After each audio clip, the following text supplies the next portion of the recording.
What's up, everybody? This is Jose from Nightlife. Welcome to downtown Sarasota. It is 1:15 in the morning on a Friday night. So we're going to take a little stroll through downtown Sarasota and, just see what it's like out here. One of the downsides of downtown Sarasota is how many aggressive panhandlers you have. You can't get out here without somebody bothering you at some point, asking for money aggressively. Just tonight, I had somebody blow a red light and almost hit me. A lot of people that do the whole driving under the influence thing, and you think of as cheap as an Uber is, they would go for one, but a lot of people do the drinking and driving. So I guess one of the few downsides of downtown Sarasota nightlife is a lot of DUIs, and then second, a lot of aggressive panhandlers. And already I had somebody aggressively kind of demand money from me earlier.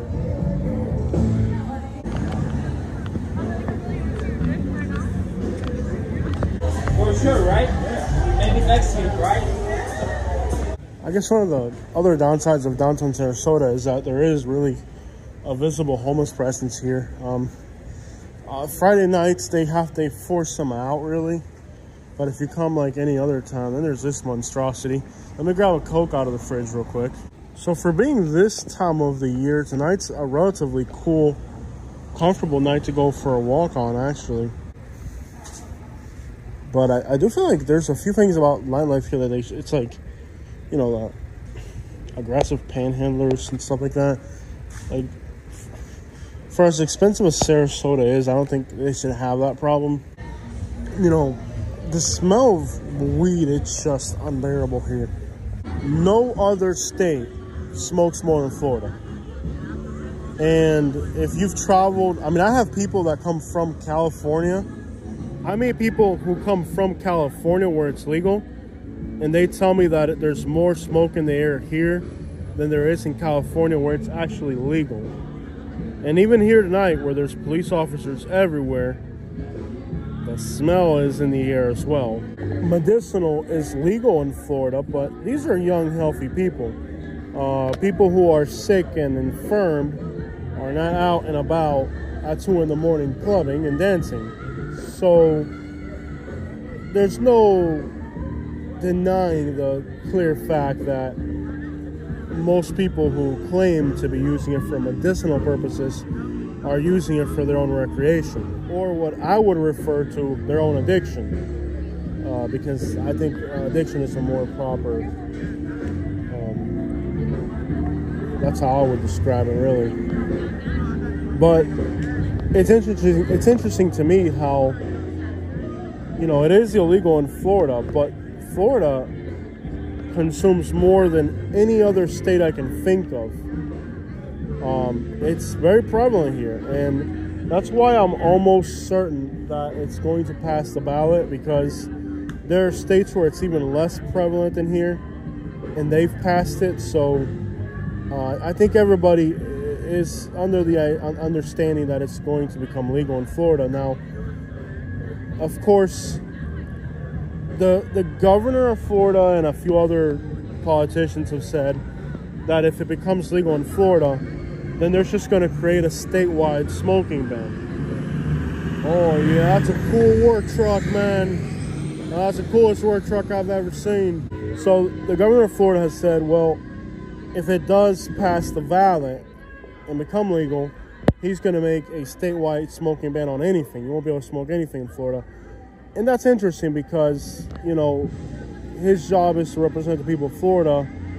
And if that's what the people of Florida vote for, he should give it to them. But it seems like, he feels that he has the power to overstep the people and kind of decide, hey, we know that you guys won the ballot, but we're just going to make a law that makes it illegal either way.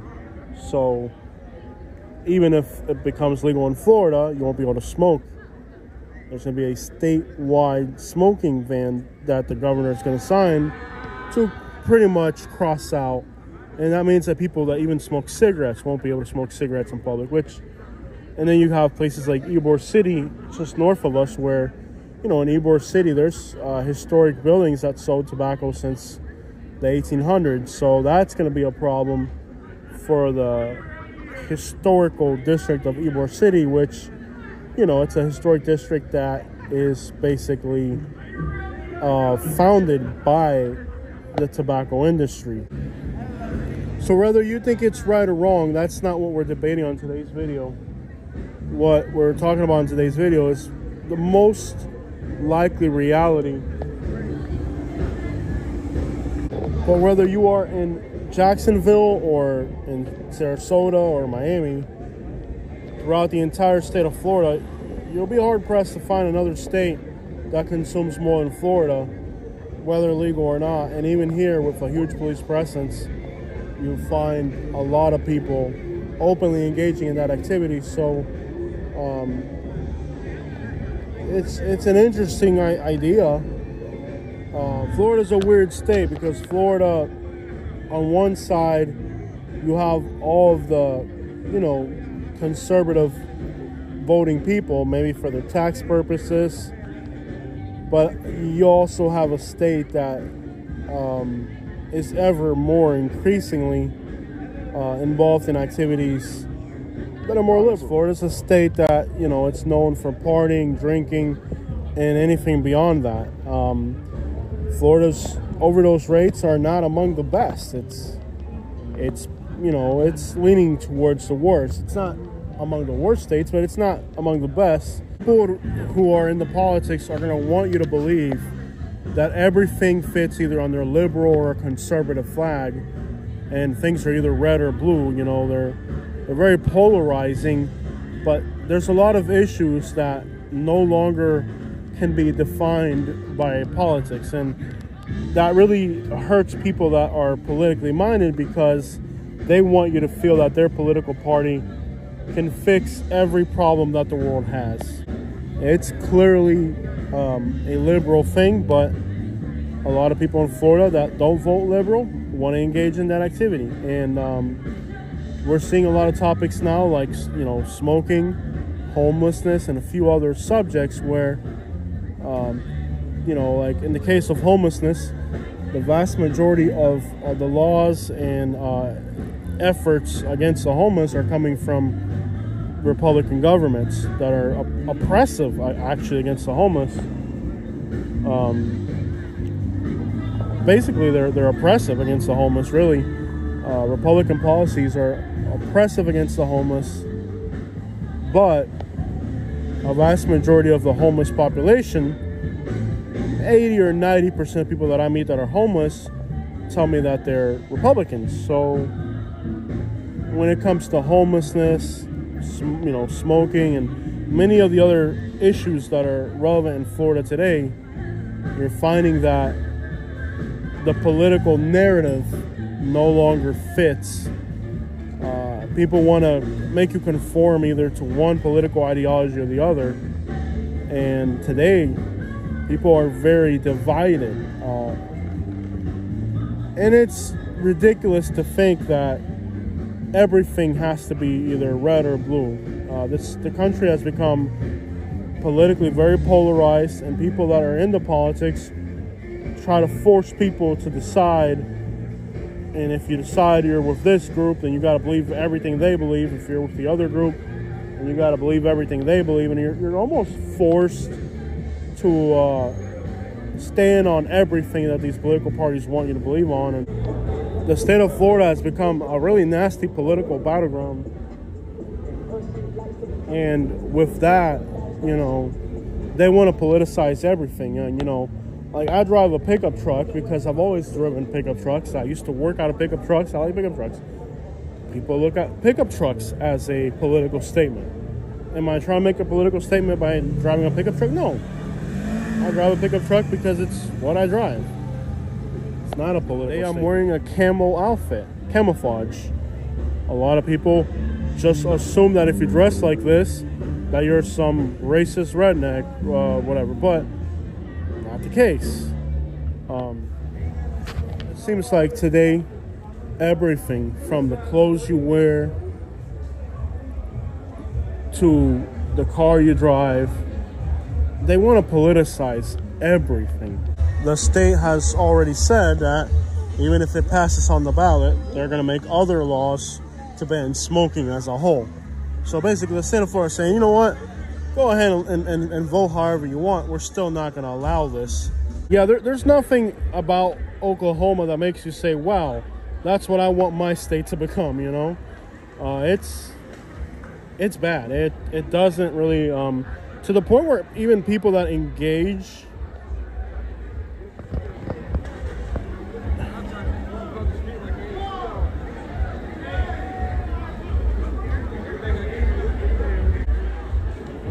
to the point where, like, when you see a state like Oklahoma, even the people that consume will tell you they don't even like it. And I've talked to a few people in Florida that tell me, you know, I'm a user, and even as a user, I don't see how this is beneficial for society as a whole. But anyways, legal or not, it's happening. I started Uber driving in the evenings for some extra cash. And one of the things that I've realized while Uber driving is the effects that different substances have on different people, because they tell you what they're doing. And I have to say that potheads have to be the absolute worst specimen of any, because I've even had people on mushrooms and stuff like that, and they, very mental, psychotic thing that it is.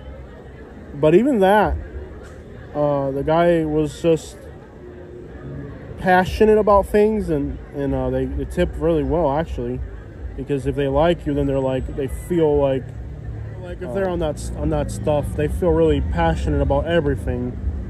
So feeling passionate about everything is not a bad thing if you're an Uber driver trying to get some tips out of people. Lots of tips from people that use that. I've never had a single pothead even give me a good tip, to be honest. They don't tip at all. I've yet to have a single person that smells like weed give me a decent tip on Uber. People that drink can be very, very generous. Most people that drink responsibly. That's every once in a while you find some idiot that doesn't, and they crash and hurt people, but dumb choices, dumb consequences. You make stupid decisions and you have stupid consequences. What I find shocking, you know, especially now that I Uber drive, is how the youth in general has just normalized different addictions and bad habits. Some of them even think these people are about to start fighting here.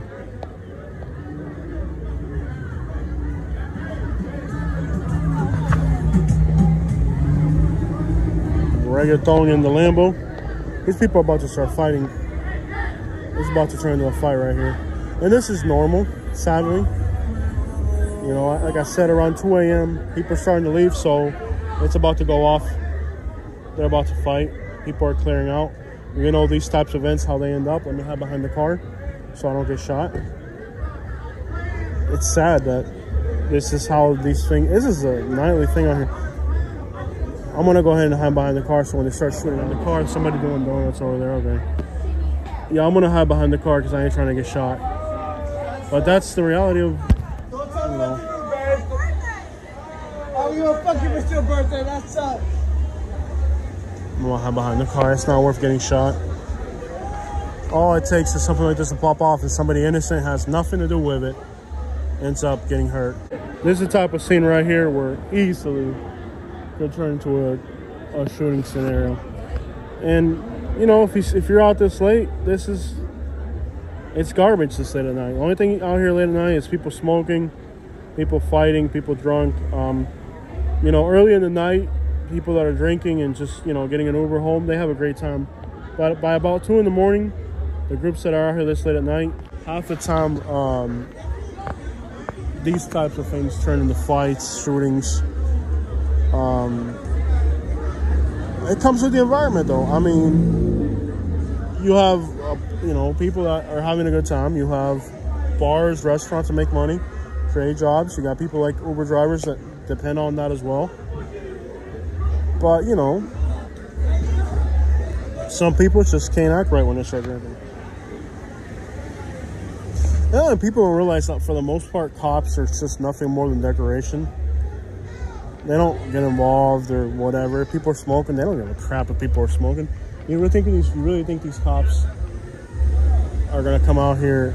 I really think these cops are gonna come out here and arrest somebody for smoking on a Friday night in downtown?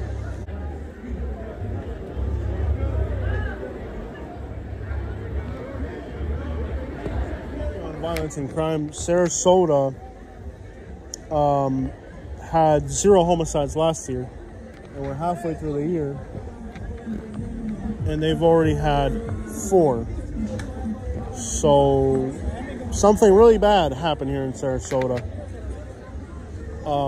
Something really bad happened here in Sarasota over the last, again, the smell of smoke is so strong, you can literally get high without even, it's just in the air. Literally, it's in the air. So what happened in Sarasota is that, like I said, last year, 0 homicides. This year, 4 already, halfway through the year. So I remember that when I moved to Fort Myers, like the first year, it was really nice and everything was great. And then it got bad. Like, overall, it got bad. When I first moved to Fort Myers, we were doing live streams late at night. It was fun. It was great. Everything was awesome. And then progressively, it kind of got worse and worse and worse. And it got to the point where you can't even go out at night in Fort Myers. So, unfortunately, as the nightlife gets bigger and bigger, it eventually attracts the wrong crowds of people with the wrong intentions. And you eventually end up with a situation where, look at Fort Myers. You know, it grew, with the nightlife grew, the party scene, nightlife, all that grew and got better. But progressively, as the nightlife grew, as things got better, it also led to like an increase of just crime that today turned Fort Myers from a great city that it was when I first moved there to where now it's completely a crime-ridden crap hole. And I feel like Sarasota may be going through that same transformation Fort Myers went through. About a year ago, things were really great in Sarasota. Things were awesome. I mean, for a city of 55,000 people to have no homicides, that's a great thing for safety. But now, you look at Sarasota today, and things are different. Things are different in a bad way. Sarasota hasn't got as violent as Fort Myers, and I don't think it will get to that level. But Bradenton next door this year, I think, I've lost track, and I haven't done the homework, but I think they're at somewhere between 10 to 15 homicides this year. And Sarasota and Bradenton are right next to each other. That means that, you know, coming up, Bradenton now will be having a higher homicide rate than Jacksonville. Jacksonville has historically been the homicide capital of Florida, but now it looks like, you know, Jacksonville no longer will be the homicide capital of Florida. Bradenton now has that title. So now, I don't think Sarasota will ever get to be as bad as Fort Myers and Bradenton, but, you know, Bradenton's right next to Sarasota, and it's totally out of control. And, you know, it's not much for the crowds of Bradenton to make their way to Sarasota.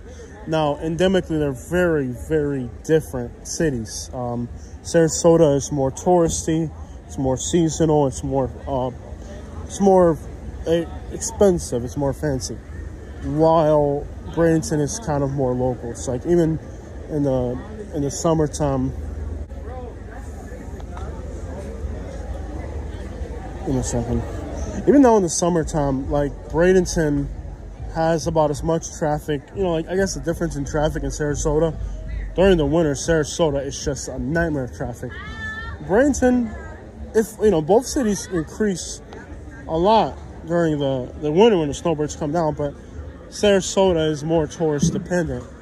Bradenton is more local, so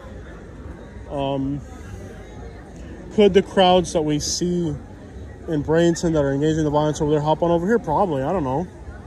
I mean, there's two cities that are right next to each other. But anyways, without a doubt, there has been an increase in crime in Sarasota, particularly violent crime, I would say. You know, Fort Myers didn't really have a vibe when I first moved there. and the vibe got better and better, more nightlife and more of that. And eventually that growth and of nightlife and all that, eventually there's going to be a flood of people leaving here. There's some people, it's time to go. Now 2 a.m. and they're telling people it is time to go. You need to find your Uber driver and you need to roll the crap up out of here. So 2 a.m. it's time for people to go. Got a little old school Corolla here. We're talking, there are people that, well, you guys saw that video I made where people actually do defecate on Main Street here, which is kind of crazy, but they do it. One jacked up truck.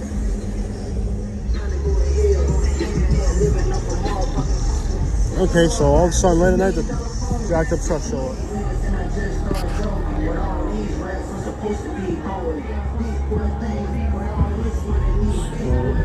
A few jacked up trucks rolling through late at night.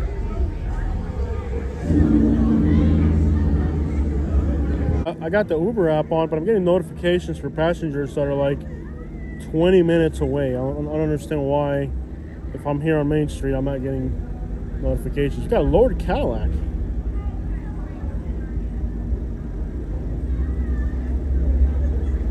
Not sure where I'm getting notifications far away passengers.